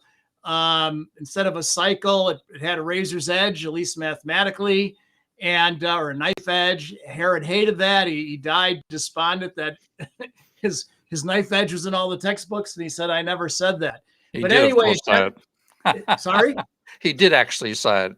Didn't want to admit it. It's crazy when you read what he thinks he said and what he actually said are two different things. Yes, yeah, but he didn't like it. But at any rate, so it generated this cottage industry of growth theory models, and the two big competitors were Robert Solow's a neoclassical growth model, and there was an Aussie, Trevor Swan, who also independently came up with the same model. And I think even Jim Tobin had a thing that was quite similar, maybe even the year before. But anyway, Solow's is the most famous, won him the Nobel Prize. And this razor's edge thing, this idea, if you're knocked off the golden age growth path, where as the economy grows over time, everybody always has a job and you're in a steady state, golden age. If you get knocked off of that in the Herod model, it's a knife edge. You follow it, you never return, and you fall farther and farther away from the golden age. Of course, Herod said, I didn't say that, but kind of looks like he did. At any rate, so all these other economists are saying, well, let's see if we can fix this. And, Sir John Hicks went discrete time. He said there's not lags. He tried a whole thing. But the biggie in the Cambridge capital controversies was Solow came up with a neoclassical solution and involved a Cobb-Douglas or a SMAC production function, a constant elasticity of substitution between capital and labor production function. And you got not only a solution where the knife edge went away, but you had the beauty of capitalism shown that people were paid, capital and labor were paid according to the value of their marginal product. So the knife edge was solved, and the beauty of capitalism was revealed, and it was fair. And the model also apparently fit the data, macro data, with the residuals being due to technology, although as Steve will point out, Anwar Shaikh showed that that's just a tautology based on the formulation of the Cobb-Douglas production function. So that was Cambridge, MIT, Cambridge, USA. Cambridge, UK said, no, we have a different twist on this. And it was Professor Kaldor, Nicky Kaldor, who started out and produced his own model, which was quite different. He had workers and capitalists, but they both owned capital, shares of stock, if you will. And his student, Luigi Passanetti, said, you only have one stock of capital, even though in your model, even though both capitalists and workers can own capital. So let me redo your model with two stocks of capital. And it's sort of the Passanetti model against the Solow model. But Kaldor and Passanetti used a Leontief production function, right? So the conclusions stemming from the Kaldor and Passanetti are the workers are in charge, and you get the Koleski results. And it's not surprising because Koleski was essentially Keynesian, or Keynes was a Koleskian, whatever you want to say. And I think the Cambridge, UK folks brought Koleski over at some point. So he was quite influential, I think, in Nicky Kaldor and Luigi Passanetti's thinking. But, the capitalists control the system, and the more they consume, the more they get. Workers spend what they get, capitalists get what they spend, a Koleskian term. So this battle went on for at least 20 years as to who's right, and back and forth, and re-switching, and all sorts of epicycles were put in by the MIT people to try and counter what the Cambridge, UK people were talking. Mrs. Robinson was weighing in. I don't know if Schraffa ever got involved, but they were sort of the biggies at the time. And it's just like, look, the return to capital is not due to the marginal productivity of capital. Schraffa showed us that. So, you get into, are the capitalists in charge and exploiting the workers, or is capitalism a beautiful system, market's clear, and everybody's paid fairly? Mm-hmm. Let's get into some questions. Now, I didn't put these in order, but you're going to have to answer them, Steve. I've made sure I bookmarked some hard ones, but I want to start this time because this was kind of Steve's thing, basically the whole marginal cost thing. But this time around, I want Mike to lead off with answering the questions, and Steve, you come in and color for Mike. So the first No, bail question, me out. He'll come in and bail me out. yeah, exactly. Exactly. So the first question from Grain, if countries move away from the petrodollar, how long do you think the US economy would survive? This is a hard hitter, Mike. You got to go. Yeah, hard to say for sure. Obviously, when you have the world's reserve currency, you're the gorilla in the room.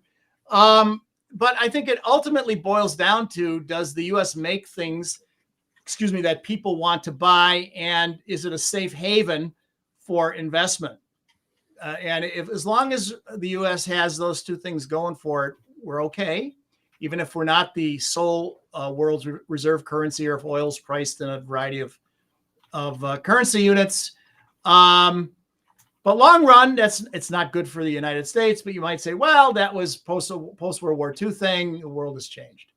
I'd actually say it'd be good for the United States to lose reserve currency status, because that means that the American dollar, sort of rule of thumb, is at least 30% overvalued, which is great for the finance sector. It gives them muscle to buy assets in the rest of the world, but it's lousy for the manufacturing sector because they're competing at a cost disadvantage to the rest of the world. So if you could go, and that's when you look at what Keynes put forward as the Bancor, I think a major part of that was Keynes had an implicit understanding that being the reserve currency damaged the economy that was the reserve currency. So if you want to have a post-war system without the chaos that the pre-war system had, you had to have a form of international transactions that didn't involve a national currency. And that was the role of the Bancor, which wasn't even a currency. It was on a unit of account. There's no way you could create the Bancor. So I think if that was the case, American manufacturing would get a 30% cost advantage. It would remove the disadvantage and probably be able to compete better on the global market. But it's going to ruin the Goldman Sachses and the the vampire squids. And we can't kill the vampire squids. They're so cute.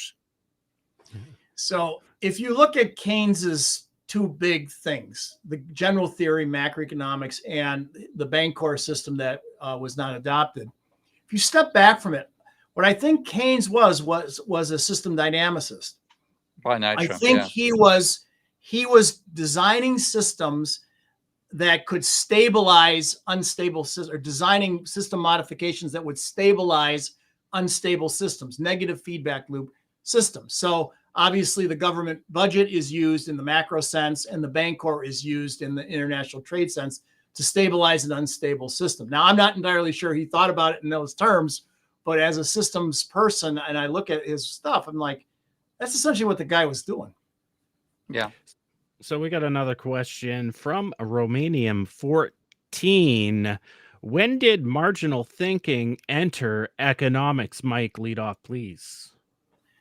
Well, I guess it would start with David Ricardo and diminishing marginal productivity. I think he was observing agricultural production in England and noted that, well, you farm the best soil first, and the next best soil next, and the third best soil next, and at some point you're hitting the water's edge, and that's that.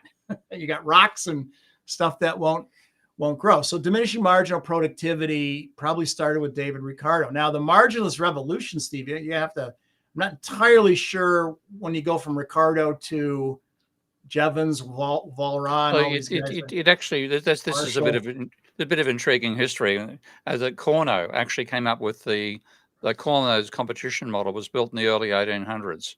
I'm not sure the exact date, but he was a mathematician, and he simply applied the idea of marginal. He developed marginal cost as sort of saying the cost of a spa, and so the idea of Corno competition, the prisoner's dilemma, and all that stuff, that was the first mathematical attempt at doing it. Then you had, at the time of Ricardo, I mean, you're quite right, Ricardo invented the concept of diminishing marginal productivity, but his idea was the land was diminishing quality as you increase population. The neoclassicals took that idea, and they could have said, well, you get the best workers first of all, and then the shitty workers turn up later. So to increase output, you've got to hire more shitty workers, and therefore you get diminishing productivity. But they couldn't do that. They said instead, no, we assume workers are a uniform quality, and we assume that the The wage is a uniform wage. You pay the same wage no matter how many workers you hire. Each worker is equally productive. So the only way they could explain diminishing marginal productivity in that case was not through diminishing quality or rising cost of the inputs. They except they had to get a lower level of productivity out of them despite the fact that they were all equally productive. So the explanation became, oh, it must be they've got too many workers per machine. Now that's Yeah, just silly. That's just a it was silly explanation.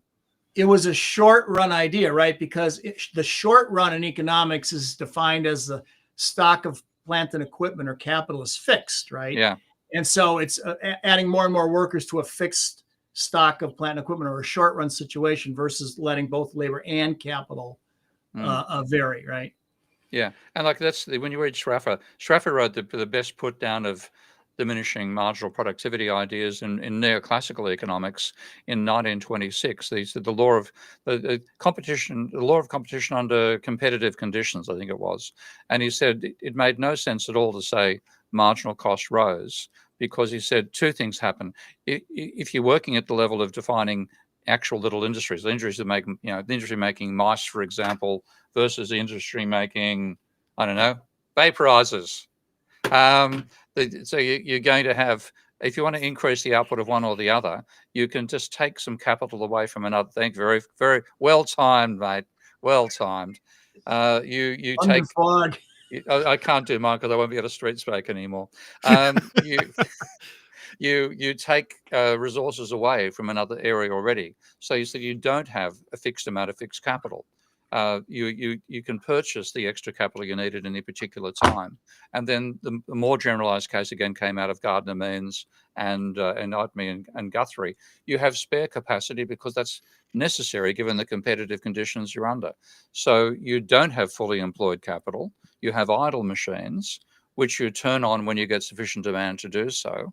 They're in a factory where, as you approach full capacity utilization, you actually have diminishing per unit cost because that's how the engineer designed the factory in the first place, to be most efficient at full capacity. You have the learning by doing effect as well, which Mark has mentioned. So over time, your factory gets to improve how well it produces. So your costs per unit are falling compared to your cost of your original prototype.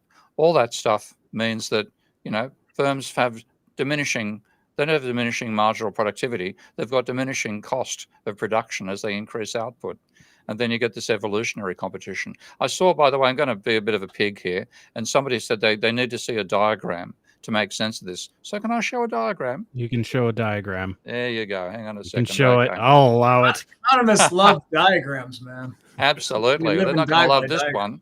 They're not going to love this one. This is taking the diagram that Andrews first put forward and said that firms face diminishing.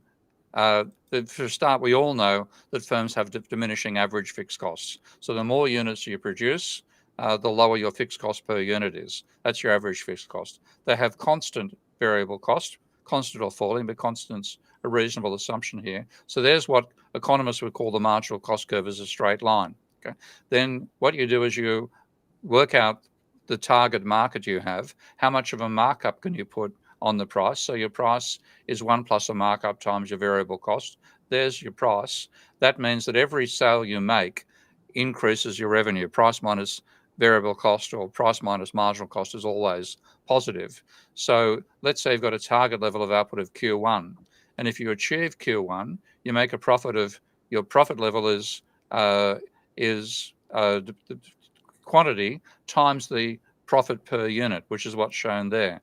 Now, if you can increase your sales to get a higher level of sales, you get a higher quantity, and you get a larger gap between price and your total cost here. So your profit per unit is bigger and your sales are bigger, so you win twice. Now, that's the real world. And what it means is you're forever trying to take market away from you, share from your competitors. You want to sell as many units as possible. And the way to do that is to product differentiate and steal products over time from your competitors. So that's the real world. And in terms of your profit formula, rather than getting a formula where marginal cost equals marginal revenue to maximize profit, profit rises all the way out to capacity of the factory. And if you get to that point and haven't built another factory, you're a lousy capitalist. So you're already building a factory to take over that situation in the near future. So that's the real world, and it's easy. You can do a mathematics of it, and it puts you in an evolutionary framework, not an equilibrium one. And that's the sort of stuff that Mike was talking about with his model with Sturman beforehand. That's what we should be doing. So we got another question here from Zoe Lindsay. Hi, Zoe.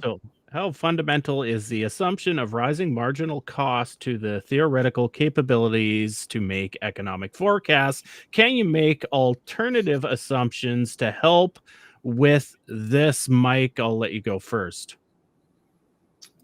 Well, when economists make forecasts, I don't think they really use the assumption of rising marginal costs at all. Oh, they do. They do. The DSGE models, that's an essential part of them.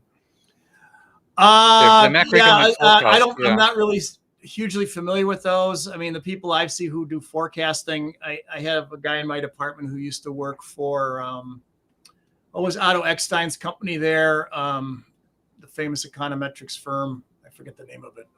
Data resource. Forget. Anyway. Yeah. So, they didn't use those sorts of models. It was more just econometrics, straight econometrics. And, if I were trying to forecast something, I would use like a neural net or something. Like if I'm trying to say, what's the price of gold 3 months from now, or what's the unemployment rate going to be next quarter, something like that. But I'll defer to Steve if he knows that they're literally forecasting. You're basically right, mate. Firms doing forecasting using vector order regressive models. They'll use a range of statistical processes, and it's basically in some ways assumption free in that way. So the forecasters tend to be just projecting forward current data, because the VAR will give you what's the current trajectory. If you don't have the factors which cause change in it, you're going to be totally wrong. So all the firms doing VR projections, for example, didn't see the global financial crisis coming, because having been infected with neoclassical economics, they didn't include credit as one of the arguments. They didn't even have the input that credit was collapsing to see where the crisis is coming from. So they completely failed to get that particular change in direction. But if you're on a trajectory where everything is going, there's no change in direction of the underlying causal factors, even if you don't have them in your model, you'll do very well just using a vector order regressive elements to make a statistical prediction of some future data point 1 or 2 quarters away. But when it comes to the macroeconomic forecasts they make, then the assumption of rising marginal cost is absolutely critical, because that's unnecessary to solve a DSGE model. I remember, we had this great staff member at Kingston, Devrim Yilmaz, and Devrim is a total critic of mainstream economics, but he was forced to do a DSG model for his PhD when he went to Manchester University. And he showed us his model, and taking all the staff through the model, at one point he says, what's the value of this equation? And most of us are a bit too intimidated to say anything, but it was price minus marginal cost. Said, oh, it's got to be zero. He said, right, that's correct. If you don't have price equal to marginal cost there, then the equation doesn't solve. Okay? So the assumption of rising marginal cost is critical for the DSG models, which is how they make macroeconomic forecasts. Now, if they get rid of it and they use the stuff that Ty is doing, using, I think it's Steve Keen's models you've built together, haven't you, mate? But far better than that bastard ever did.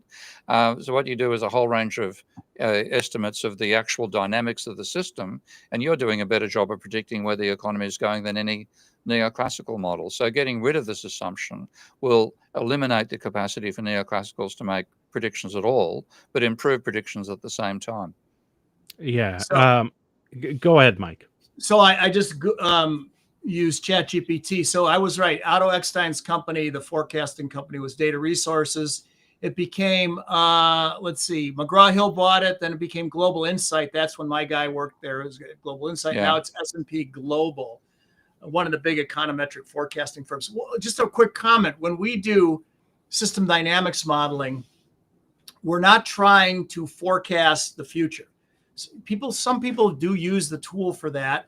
And I'm always like, I don't know why. I mean, there's better tools if you're trying to, predict something in the future. Of course, there's the old adage, if you can really forecast the future all the time with certainty, why would you ever tell anyone? Become a trillionaire by keeping it to yourself and, what have you. But what we use system dynamics for is really two things. One is if your system is behaving in a way you don't like. let's say it's not the economy, it's an airplane. It's not flying high enough, fast enough, quiet enough. It should fly more fuel efficiently. It should carry more cargo, whatever. How is it flying now, and how would you like it to fly? And you use the model to look at a system redesign that will get you closer to what you would like. That's the one way we use it. So we're not trying to predict the future. The other thing is, if a shock hits the system, a shock by definition is shocking. It's not expected. There's a sudden drop in interest rates or in the exchange rate, or the orange crop freezes in Florida overnight, or what a container ship gets wedged sideways in the Suez Canal suddenly, and you can't, there's a supply chain disruption, whatever. There's some shock that hits the system. What are the implications for your system? And how do you redesign it so whenever you get shocked, it doesn't crash the plane? That it might bop your, bebop it a little bit, but it doesn't. It's not a fatal thing or a terrible damage to the plane. Yeah. Right. So just as an aside, it's not really what the question asked, but when we do modeling, that's what we're trying to accomplish. We're not trying to forecast the future. And if we were, I wouldn't use the type of modeling that we use. I would use, if I'm trying to hit a number out in the future, I would use something else. So I've got two comments and then a question for Mike. The first comment is I don't give away my superior model to the general public, and I am trying to get rich because it is that good. The second comment I've got is you are correct. System dynamics is far better for doing a qualitative analysis. If you introduce a shock, which way does a variable go? What kind of oscillations and patterns are you going to see going into the future? So not quite a quantitative model. And in that case, we'll turn to like dynamic factoring modeling, bridge modeling, more of the old school regression modeling. And we'll try to, get a kind of consensus from our system dynamic model and our other models.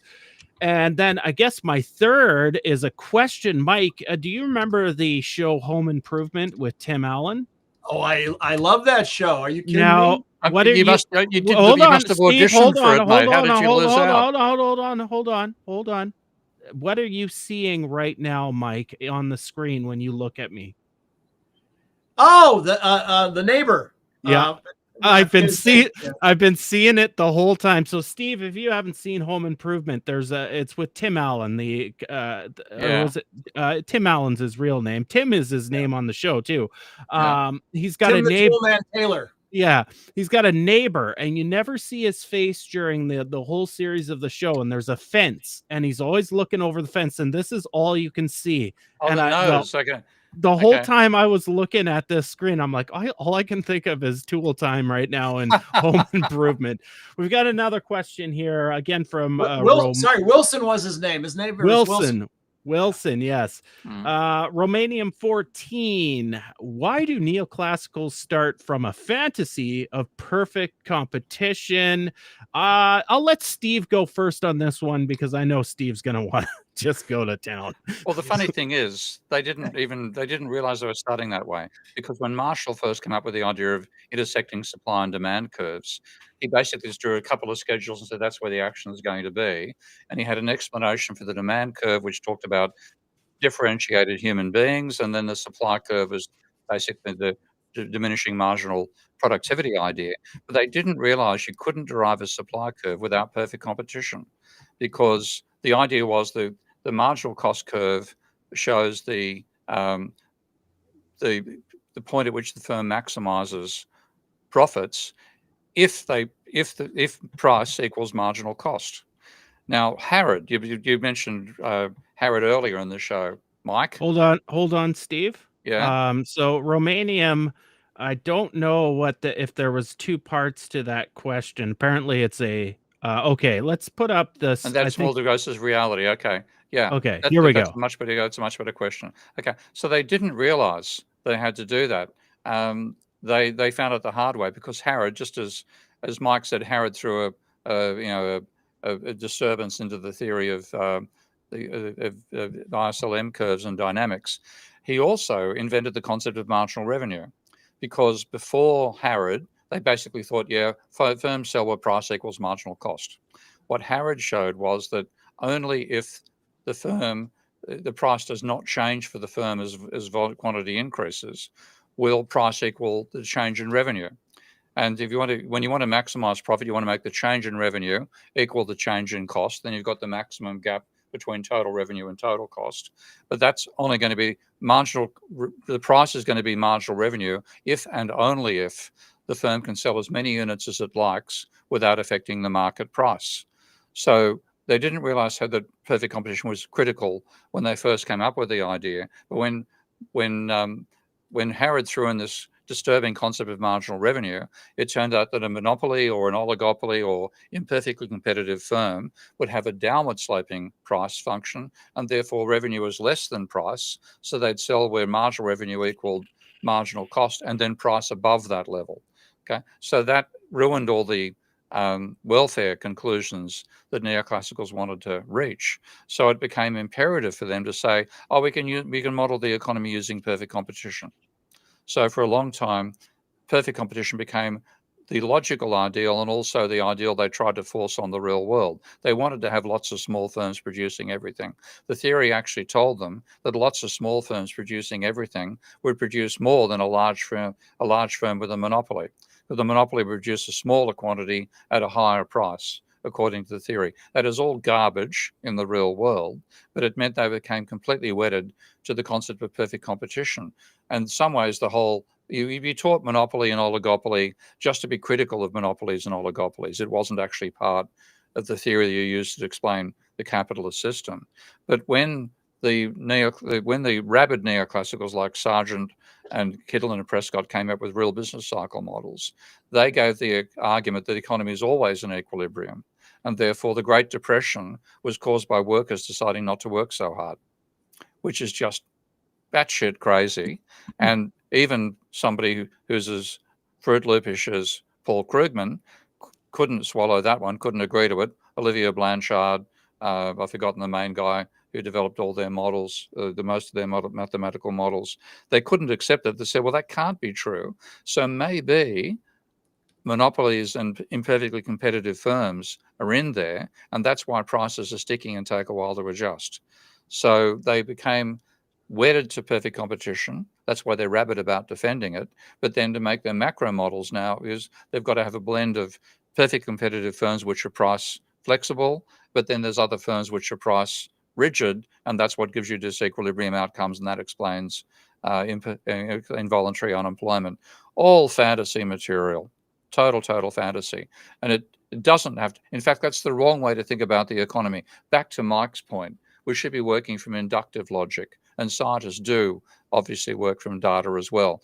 We would never have had quantum mechanics if we hadn't had the double slit experiment. Okay, so there's a feedback that way. Okay. So you can start from reality, and that's what I'm doing with that model I showed earlier.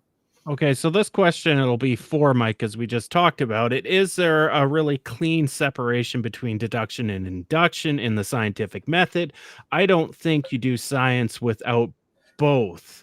Mike, what do you think about that statement in question? Probably the black and white dichotomy is probably a little strong. That I guess I'd agree with that. That it's, and if you're into philosophy of science, if that's your research area, it's like way more complicated than what I just expressed. So if you really are into that area, I'm sure Thomas is probably right. I mean, the best reference on that, without a doubt, is Thomas Kuhn's The Structure of Scientific Revolutions. It's both an incredibly good book. It's one of those incredibly deep, insightful, dense books, only about 150 pages, but it'll be mind-blowing if you've never read it before. And then there are two other authors I'd recommend after that, mainly Lakatos. He talked about what he called the methodology of scientific research programs, which basically said there can be multiple paradigms at one time in a discipline.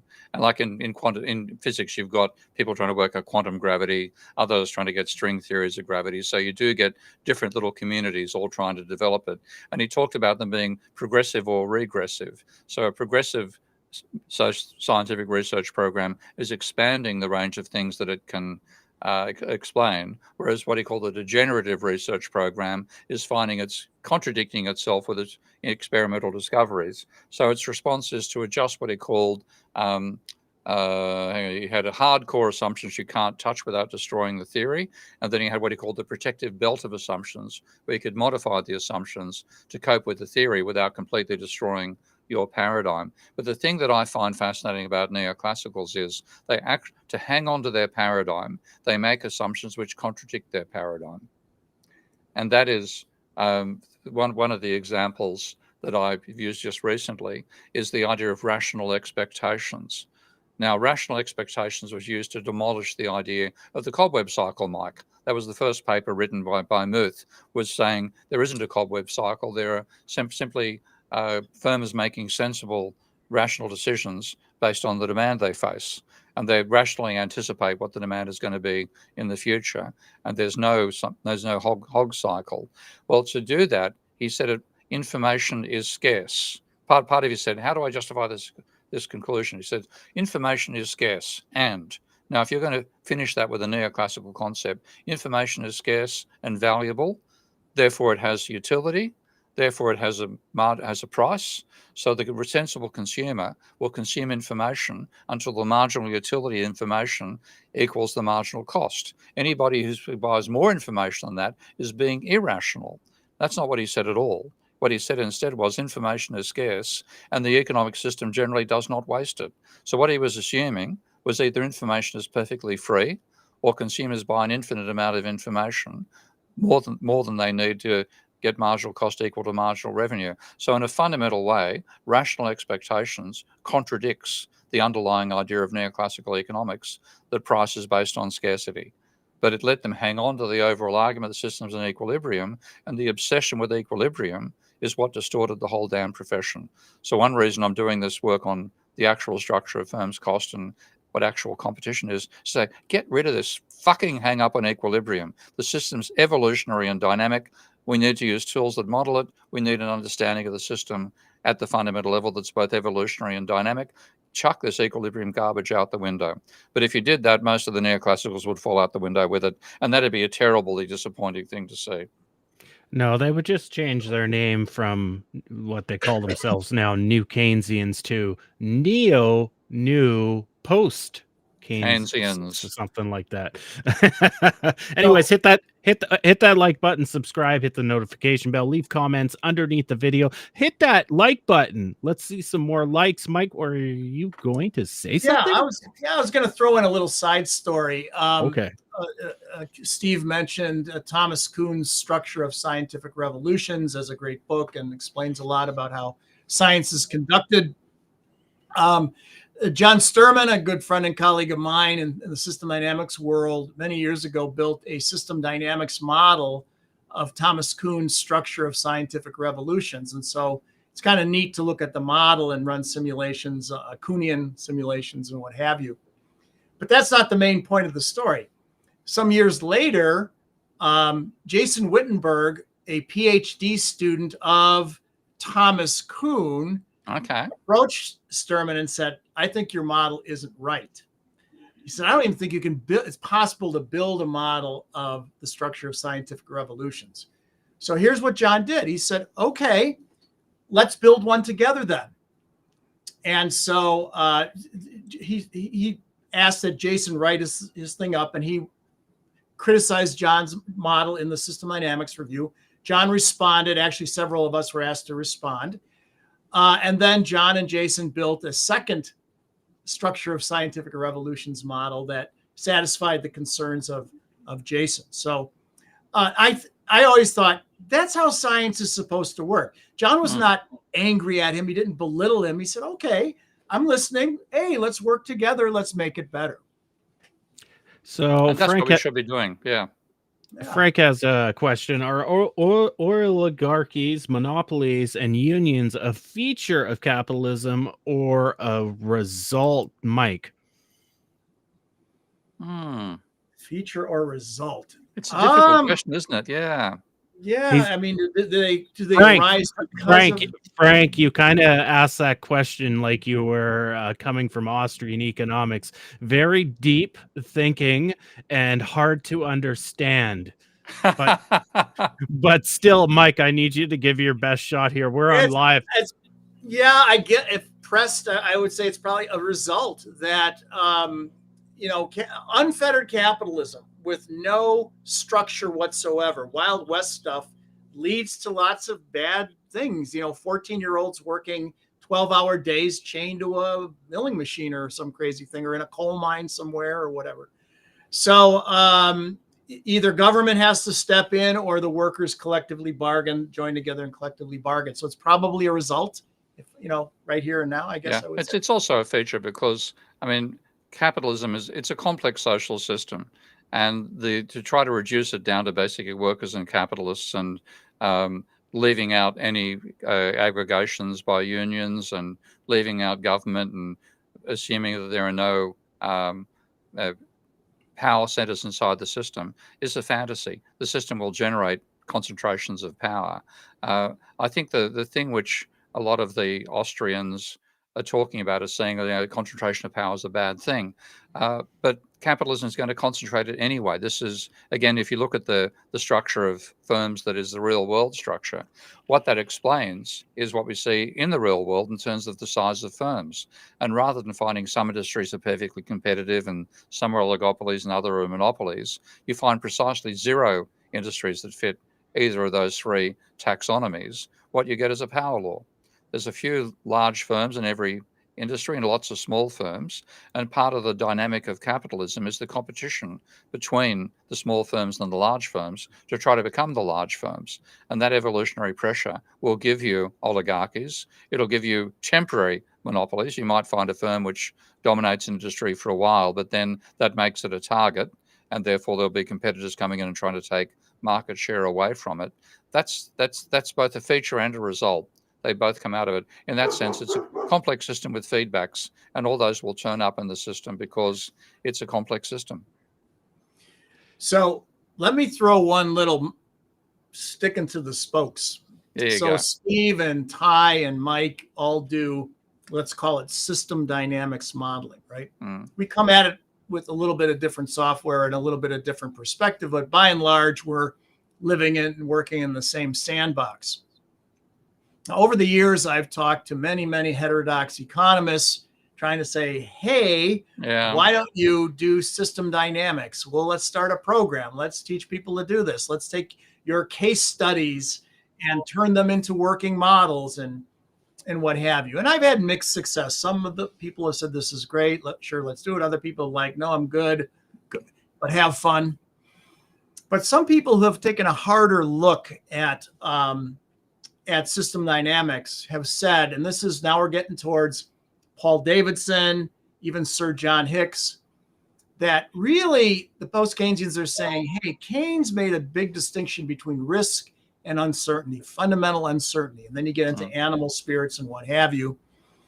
And the Institutionalist Association is the Association for Evolutionary Economics. So it's this idea coming from, Schumpeter and Veblen and even Marx that systems are evolutionary. And Steve is saying this as well. That means you don't want to model in Newtonian time. You want to model in Darwinian time. So this is the criticism I've heard, that system dynamics models are dynamic, but not evolutionary. They don't evolve. We say structure causes behavior. Yeah. And they will say, but behavior can feed back and alter system structure. There can be mutations and what have you. And that the only models that can do that sort of thing, even just in principle, are agent-based models, not system dynamics models.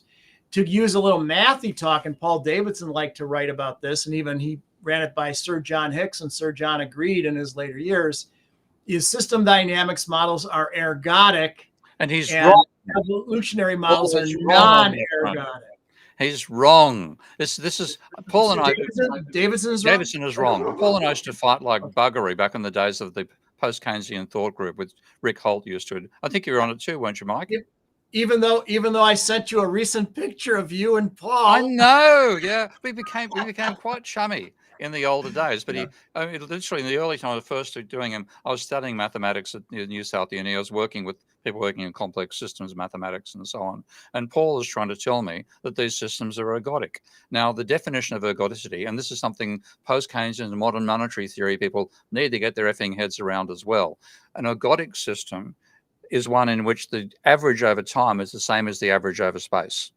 Now, one element of that is that for that to be possible, a ergodic system has to fill the entire phase space completely. When you put together a dynamic model like Lorenz's model or Goodwin's model or my model of Minsky and so on, they do not fill the entire phase space. So a complex system model is non-ergodic. And that is an error that Paul made. I could never convince him otherwise. We became. He used to join me on the buses on bus tours and have a nice little show. I quite liked him. Jesus I liked him Christ. as well. Yeah. Was His wife was very nice as well. Yeah. She was an important part of why he was successful, without a doubt. But now Paul and I became mates. Oh my God, we used to fight like crazy over ergodicity. He thought he knew what it was. He was mathematically wrong. You know, I've thought about this lots, and there's a way you can push system dynamics towards evolution, but it's a little bit pseudo in a way. So I know a lot of people here won't know. So the functions in system dynamic models are generally lookup tables. So they're constants. It's a table, and they don't change. But you can create, well, like Steve does, a mathematical function. And instead of having those parameters in that function constants, you can actually make them variable. So your functions in your model can have endogenous behavior. So if you have an exponential curve, you could, in theory, have the model change that exponential into a logistic, let's say. And so in a way, it's not true evolution, but in a way, you can change a bit of the structure to a model. But I get what Mike is saying. I get what Steve is saying. We'll do a couple more questions. I'll add one more point there, and that is that if you choose your structure correctly, you can avoid that problem. Because yes, capitalism is going to evolve, but it's going to have workers and capitalists and bankers no matter what.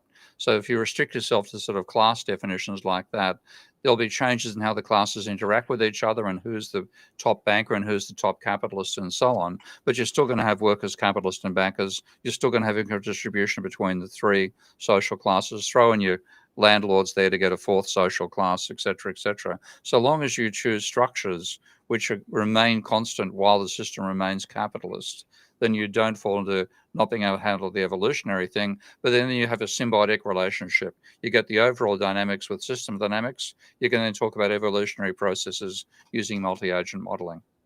Real quick before we... Yep. Yeah, Go ahead, Mike. The system dynamicist response was, number one, if you run a system dynamics model backwards with noise, it will not exactly reproduce history. And Newtonian mechanics say it should be the same forward and backwards. Number two, we have shifting feedback loop dominance, so that you can have structure that's inactive or useless, and then it suddenly becomes active and very dominant. So you have sort of endogenous behavior causing structural change. And finally, Jay Forrester, when I asked Jay that explicitly, he goes, why does it matter? Who cares if your model literally evolves or not? Do you understand? Does the model help you understand the economy better or not? He's like, it just, I don't care. Yeah. There's, as Steve kind of touched on, there's the argument too. If you know the system well enough, the structure of it, and this kind of goes to Mike and Jay Forrester, what does it matter? Structurally, your model's correct. It might evolve over time, change some constants. So long as it's structurally correct, you should get the correct behavior out of it.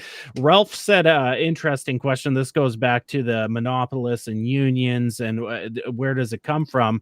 And he kind of states here that they are an alternative to communism. And I thought that was strikingly interesting. Is there compensation in capitalism? Because, communism isn't capitalism, that things like unions and monopolies form. Is that a valid statement by Ralph? Mike, you want to take that one or? Yeah, you can Scratch. go ahead. I'm pulling on my ear here because I'm trying to buy time to think on this one. Well, I mean, communism is a completely different social system to capitalism. So Yeah. you can't say unions or I think what you can say is that if you had strong unions, you wouldn't necessarily have had communism. Okay, and like if workers could bargain for a decent share of the income coming out of a capitalist system, then that alone could have meant communism didn't come about. And of course, communism came about in a feudal society; it wasn't a capitalist one at all. So it's intriguing. I've seen argued by some colleagues of mine, Joe Halevi in particular, who's an Italian non-orthodox economist who moved out to Australia many decades ago. He said that one of the reasons that Italy functioned so well for quite some time was the fear of communism, and therefore the workers had to get a decent share of the benefits coming out. The fear of communism actually made capitalism less rapacious in its attitude towards workers. Once that fear is removed, you had battening down on workers and not caring about the wages that workers got. And this basically was an acceptance of a level of inequality, which is now starting to tear capitalism apart. So to some extent, having strong unions is a way of making sure part of the income share goes to workers rather than all going to capitalists and bankers. And if you get rid of them, you're going to end up in communism. Yeah, I'm glad you said. I agree with that. I think unions, as well as the welfare state, takes the sharp edges off capitalist systems, and in some sense lets the good aspects of it thrive and takes the sharp edges off the bad aspects of it, I guess. Yeah. There's also a question of the structure of unions. Unions in Japan are company unions. They're not going to bring the company unstuck. Unions in America are industry unions. They may well bring in rules that bring a particular company to fail. So I think there's better ways to structure it. And that's where there are different types of capitalism. And we should be looking at ones which are more successful than others. And oh dear, the most successful form of capitalism right now is Chinese. So, yeah, you can worker-owned firms is another. Yeah, anyway, Mondragon, that sort of thing. Yeah. So Thomas has the gotcha question here. Define capitalism. Capitalism is the idea that, and what comes to mind for me is because I think it's so broad. I think when I think capitalism, I think about the main economic problem, right? Our desires are endless and resources are scarce, but obviously there's more nuance to it. So Mike, what the hell is capitalism? Well, that the ownership of private property is paramount, I suppose, is one aspect that would go into the definition. Personal freedom is probably in there somewhere. Particularly in Chile. Yeah, I mean, I ask ChatGPT for a definition, I guess, but you know. It's private ownership of the means of production and production for profit rather than production on a feudal fief. I mean, you come down to what is the basis of the system? It's how you create physical resources using the environment we live inside. And the capitalist system is a system driven by profit from owners of the means of production who are private, not part of a state system. And so final question, and this one I guess will be for Steve, so you can pump up any of your work, promote yourself shamelessly. In which of Steve's books is the whole explanation of marginal cost and welfare maximization? Where can it be found, Steve? Okay, it's going to be in a book I've written with I'll share a screen once more, being a pain in the ass here. Sure. Okay, so there's the entire screen. It's in that book. Which you can buy on Amazon. The hard copies there as well as a Kindle. You can also buy it on my Patreon site. And in that book, I developed the mathematics of that last year when I was working down in Hungary. And I've put that mathematics into that book. It's quite simple, but that explains why constant or falling marginal cost gives you an evolutionary theory of the firm, which is far more realistic than the neoclassical theory. And of course, I cover system dynamics and non-equilibrium systems and chaos theory as well in that book. So that's the one I'd recommend. Perfect. Great stuff. Anyways, well, we're at the top of 2 hours. I think we covered a lot. I think we got through, the whole, rising marginal cost or declining marginal cost things. We answered gotcha questions in the questions. Thomas was trying to get you guys there about capitalism, but he failed. There you go. It was fun. We'll be back next week. So until then, bye-bye. Bye-bye. You are now relearning economics.